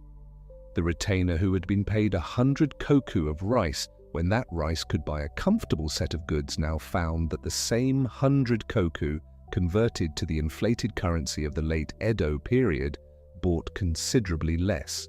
The arithmetic of his situation was moving in only one direction, and it was not a direction he could do much about from inside the stipend structure. The great merchant houses, viz. The Mitsui and the others, who had built commercial empires on the rice trade, the dry goods trade, the money changing, the lending, navigated the late Edo period with more flexibility than the rigid class structure would suggest they should have had. They had capital, and capital adapts. They had relationships, including relationships with the domain administrations that were, by the late Edo period, deeply indebted to commercial lenders. They had practices like to the Dojima Rice Exchange's futures trading, the fixed-price retail model that the Echigoya had pioneered, that was sophisticated by any measure. They were doing things with financial instruments that would not appear as standard commercial practice in much of the Western world for generations, and their formal status remained what it had always been, last by the Confucian ranking beneath the farmer and the artisan, beneath the samurai who owed them money, beneath the lords who sometimes borrowed from them to maintain the processions that sankin-kotai required. The gap between the formal order of things and the lived reality of things had grown by the middle of the 19th century into something that required increasingly elaborate effort to maintain. The samurai looked down on the merchant. The merchant quietly managed the samurai's debt. The emperor granted the shogun's authority. The shogun controlled the emperor's budget. The peasant grew the rice. The peasant ate millet. The koku was the measure of all things, and the man who understood money most clearly, who worked in currencies and futures and credit arrangements, was formally ranked below the man who made swords and furniture. And then, in 1853, into Edo Bay sailed 4 ships. They were American ships, part of an expedition commanded by Commodore Perry, and they carried something new into the careful, calibrated world of Tokugawa Japan: steam. The ships did not move with wind and sail in the way that Japanese observers understood ships to move. They moved with engines, driving paddle wheels, trailing black smoke that gave them, in contemporary accounts, the quality of fire-breathing apparitions. The Japanese called them kurafuna, black ships, and the name caught because it was accurate, and because there was nothing in the existing vocabulary of the Edo world that quite described what they were. Perry's demand was commercial. The United States wanted Japan to open its ports, to trade, to participate in the Pacific economy that American maritime expansion was in the process of creating. Japan had maintained a careful policy of restricted foreign contact, the Sakoku framework, for over 2 centuries, permitting limited trade through a single designated port under tightly controlled conditions. Perry's ships announced with the blunt clarity of naval armament that this arrangement was no longer acceptable to the power standing off the bay. The shogunate's response to this crisis was, in retrospect, the beginning of the end. Unable to expel the ships by force, the military capacity of the bakufu was not adequate to the task, and the long peace had not produced the kind of military readiness that confronting Western industrial power would have required. The shogunate found itself negotiating. And in negotiating, it exposed something that the rigid, carefully maintained hierarchy of Edo Japan had concealed. The system was more fragile than it appeared. The prestige of the shogun, built on military authority, was visibly diminished by the inability to simply say no to the black ships and make it stick. The crisis that Perry's arrival initiated did not resolve itself quickly or cleanly. It ran through the 1850s and into the 1860s, generating intense political conflict within Japan between those who wanted accommodation with the Western powers and those who wanted expulsion, between those who saw the need to reform the Tokugawa system from within and those who wanted to end it entirely. The domains that had been kept at arm's length, the Tozama, the outer lords, Satsuma and Choshu, and the others, found in the crisis an opening that sankin-kotai had been designed for 2 centuries to prevent. And the figure in Kyoto, the emperor, the Tenno, who had been caged in ceremony and classical arts and modest revenues while the shogun governed, became suddenly available as a source of legitimacy for those who wanted to dismantle the bakufu and build something different. The Meiji Restoration of 1868 was the result. The word restoration is itself a careful piece of political framing. It presents what happened as a return of power to the emperor, a correction of the long aberration in which military men had usurped the sacred throne. The reality was more complicated, as political realities usually are. What the restoration did, in practical terms, was end the Tokugawa shogunate, abolish the Han domains, and replace them with centrally administered prefectures, and begin the systematic dismantling of the structures that the koku-and-class order had built over the previous 2.5 centuries. The samurai class was abolished.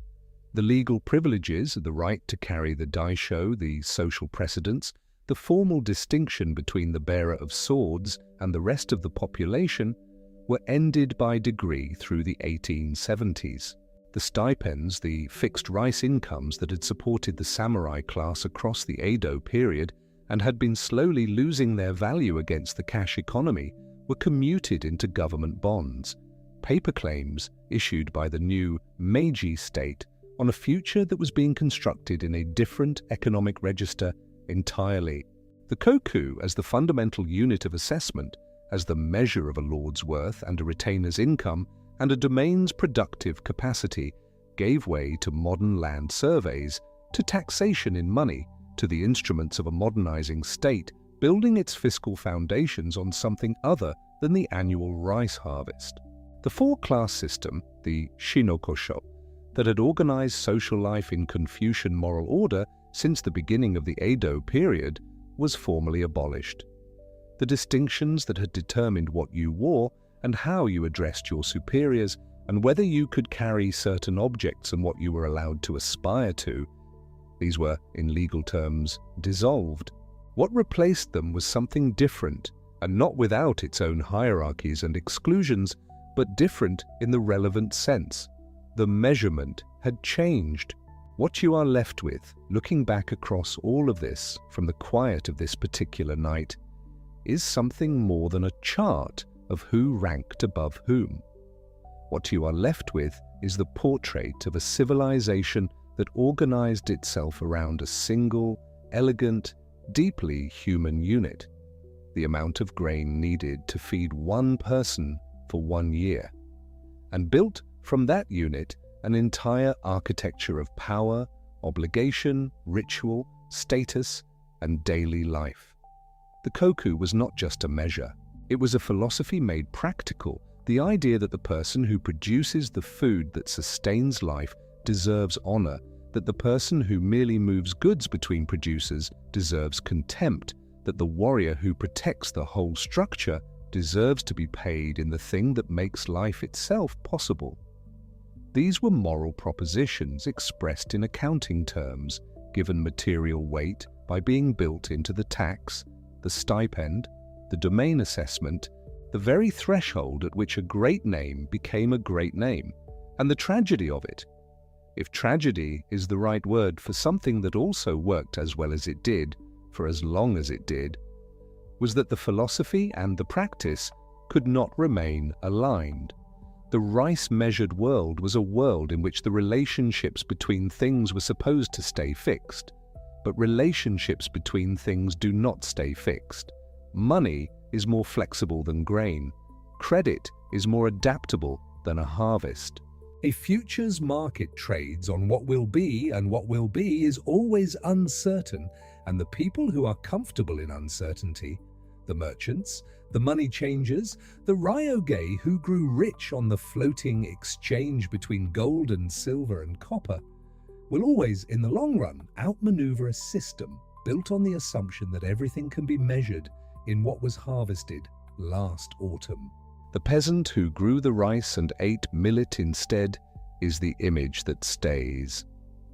The man at the bottom of the economic process, the one whose labor made the koku possible, the one on whose shoulders the entire edifice of lords and warriors and court ceremonies and futures markets rested. He lived close to the earth in the rhythms of planting and harvest and tax, in the solidarity and mutual surveillance of the gonin-gumi, in the cotton and hemp that the edicts told him were all he was entitled to wear. He was ranked second by a philosophy that honored him for feeding everyone, and he ate the lesser grains while the good rice went elsewhere.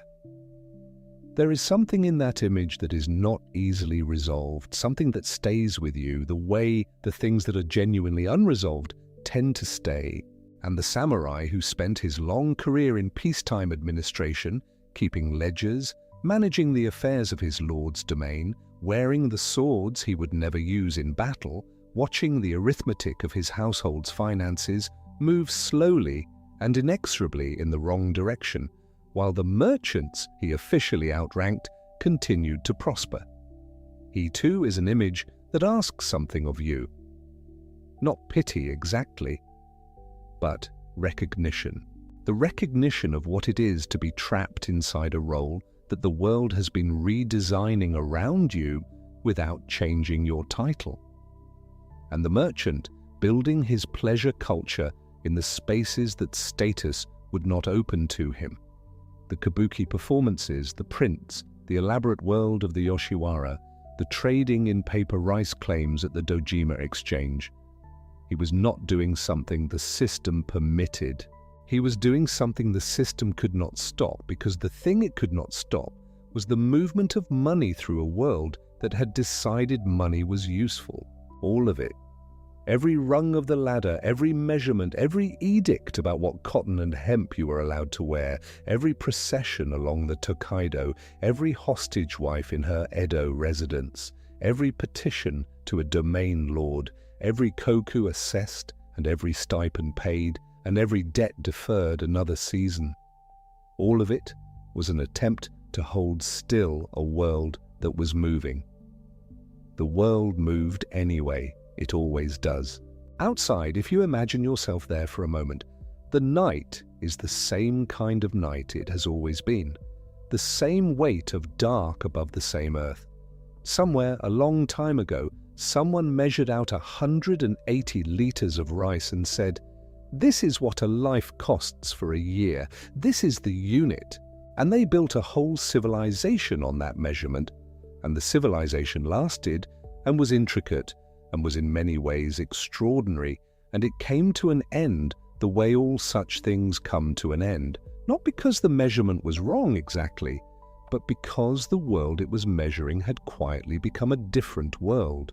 You have followed this all the way down, from the farmer in his field to the court in Kyoto, from the millet eaten in a village to the futures traded in Osaka, from the two swords at a samurai's hip to the black ships in Edo Bay. It is a long way through the night, and you have walked it slowly, which is the only way it was ever meant to be walked. Let the rice fields go dark now. Let the processions on the Tokaido settle into stillness. Let the exchange at Dojima close its trading for the night, and let the ledgers of 1,000 domain accountants rest unopened, and let the swords stay in their scabbards, and let the koku be what it finally is at this hour. Not a measure of power or rank or obligation, but simply grain, quietly feeding the quiet dark. Nothing left to do now but be calm and drift.